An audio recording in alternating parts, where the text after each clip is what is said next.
Hello everyone, hope you all are taking good care of your health. So आज हम discuss करने वाले हैं basic accounting concepts one by one. So first concept is accounting entity concept और you can say business entity concept. इसके हिसाब से एक होता है बिजनेस और एक होता है बिजनेस। ये दोनों अलग अलग पर्सन है।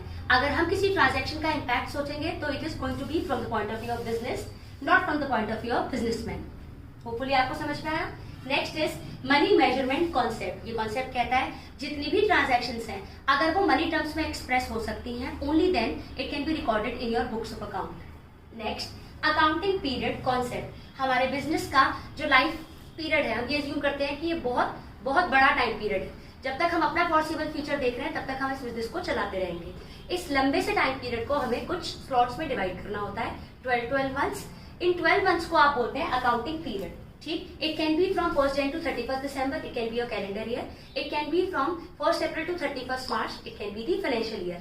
Income tax point of view से फाइनेंशियल ईयर ज्यादा प्रेफरेबल होता है। Next full disclosure principal.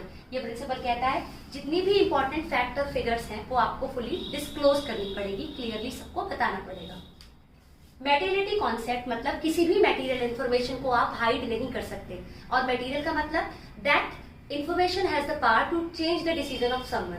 अगर ये चीज उसको पता होगी तो उसके डिसीजन कुछ और होंगे, इसलिए उसे मेटीरियलिटी कहा जाएगा। लाइक अगर आप कभी भी प्रॉफिट लिखते हो तो आपको ये क्लियरली एक्सप्लेन करना पड़ेगा कि ये प्रॉफिट आपका डिस्ट्रीब्यूटेबल प्रॉफिट है after charging all the expenses, या ये प्रॉफिट आपका ग्रॉस प्रॉफिट है। तो material information should be properly disclosed. Next principle of conservatism या prudence concept. According to this concept, we have to anticipate no profit but provide for all possible losses। मतलब अगर future में आपको 1% possibility भी लगती है that there is going to be a loss, तो आप उसके लिए पहले से पहले प्रोविजन क्रिएट करेंगे। लेकिन अगर आपको लगता है कि प्रॉफिट होने वाला है तो आप उसको पहले से पहले एंटिसिपेट नहीं करेंगे। Next historical cost principle. ये सबसे पहले तो फिक्स्ड एसेट और you can say non current asset पर एप्लीकेबल होता है। आपने ये एसेट जितने में खरीदा और इसके ऊपर आपने कैरेज, इंस्टॉलेशन, जो भी हार्ड कैश पे किया है वो उस एसेट की कॉस्ट होती है, what ever the market price is. Next matching principal. एक पर्टिकुलर अकाउंटिंग ईयर के रेवेन्यू इनकम उस पर्टिकुलर अकाउंटिंग ईयर के एक्सपेंस मतलब उस रेवेन्यू को ऐड करने के लिए जितने खर्चे किए गए हैं उनसे मैच करने चाहिए। ये कहता है आपका matching principal.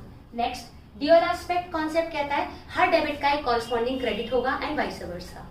Next revenue recognition concept. Revenue आप कब माने कि वो रिकॉग्नाइज हो गया, ये उस पर्टिकुलर डेट पर रिकॉग्नाइज होता है जब आप गुड्स सोल्ड कर देते हैं या सर्विसेज रेंडर कर देते हैं। जैसे एग्जांपल मैंने लिया Jan 23 में आपने गुड्स सोल्ड किए हैं, चाहे इनकम आपको 24 में रिसीव हुई हो, लेकिन आपका रेवेन्यू रिकॉग्नाइज हो गया है Jan 23 में। नेक्स्ट वेरीफाइबल ऑब्जेक्टिव कॉन्सेप्ट कहता है जो भी ट्रांजेक्शन